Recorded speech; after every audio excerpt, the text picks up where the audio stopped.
विक्रम इसको लाइन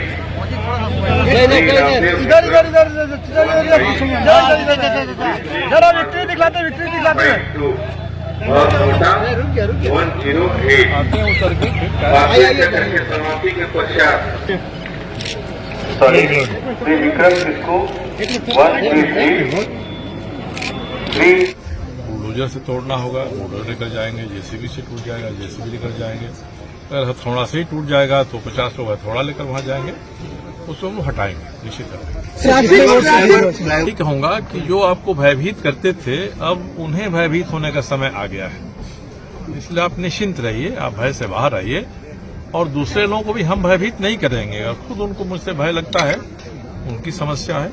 बड़े बड़े नाम हैं, नामी गिरामी लोगों के नाम आ रहे थे जो अफलातून हैं अपराध के क्षेत्र में, तो इन सभी लोगों को अब खुद भयभीत होना पड़ेगा। बधाई नहीं, मैं उनके प्रति आभार प्रदर्शित करूंगा कि उन्होंने पुराने संबंधों का ख्याल रखते हुए, चाहे आजाद नगर हो, कुमरू बस्ती हो, संकोसाई हो या सोनारी कदमा की बस्तियां हों या जो वहाँ के फ्लैट में रहने वाले लोग हैं, उन्होंने मेरे पुराने रिश्तों के आधार पर कार्यकारी रिश्ते जो बने थे उसका ख्याल रखते हुए खुद ब खुद चुनाव में हमारे पक्ष में खड़ा हुए और उन्होंने हमको वोट देकर जिताया। इसके लिए मैं उनके प्रति आभार व्यक्त करता हूँ।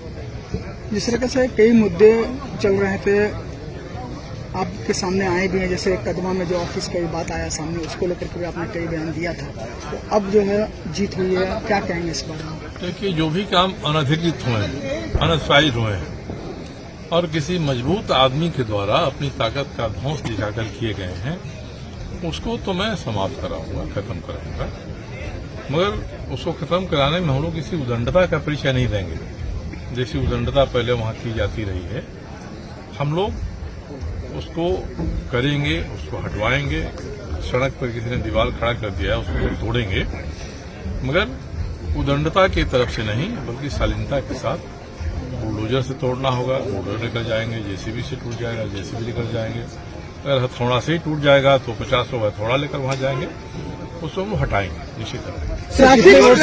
ड्राइवर को लेकर आपने कहा था कि एस्टीमेट घोटाला हुआ, अब आपकी जीत हुई, क्या करेंगे? बिल्कुल, पहले मैं यहाँ के विधायक के रूप में शपथ ले लूँ, पहला काम करूंगा कि इंजीनियरों को बुलाऊंगा, इसके एस्टीमेट पर, इसकी प्राथमिकता पर, इसके वर्क शेड्यूल पर मैं विचार करूंगा। क्या कारण है कि इतना अधिक पैसा खर्च हो रहा है, इसकी डिजाइन में अभी कोई चेंज करके और खर्च में कमी की जा सकती है तो वह किया जाना चाहिए। और अब चूंकि काम इस पर शुरू हो गया है, योजना स्वीकृत हो गई है, इसलिए उपयोगिता के बारे में विचार का कोई प्रश्न नहीं है।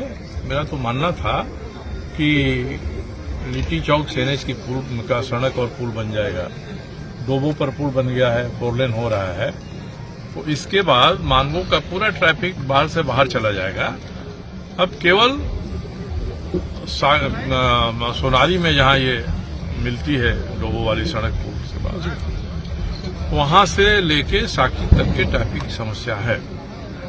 उस समस्या के लिए छोटा सा फ्लाईओवर बन जाएगा ना पुल के पास, टिमकन गोलचक्कर के पास में, तो मुश्किल से 10 करोड़ से कम खर्चे में पूरी समस्या का समाधान हो जाएगा। और मानगो में 100% टाइम के लिए नो एंट्री कर देना चाहिए। अब ऐसा नहीं है कि नो एंट्री इतने से इतने बजे खुलेगा, इसका कोई मतलब नहीं है। तो मानगो की ट्रैफिक की समस्या इससे हल हो जाएगी। जनसंख्या पहली प्राथमिकता क्या रहेगी? लोग भयभीत थे, उस वजह से आपको आशीर्वाद। मैंने पहले भी कहा था कि आप भय से बाहर आइए। लोगों को भरोसा नहीं हो रहा था। लोग कहते थे खुलकर आपके साथ आना मेरे लिए संभव नहीं है, हम लोग चुपचाप सिलेंडर छापवा लें।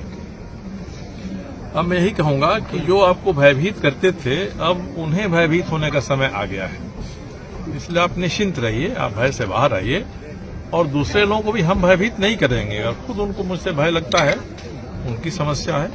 बड़े बड़े नाम हैं, नामी गिरामी लोगों के नाम आ रहे थे जो अफलातून हैं अपराध के क्षेत्र में, तो इन सभी लोगों को अब खुद भयभीत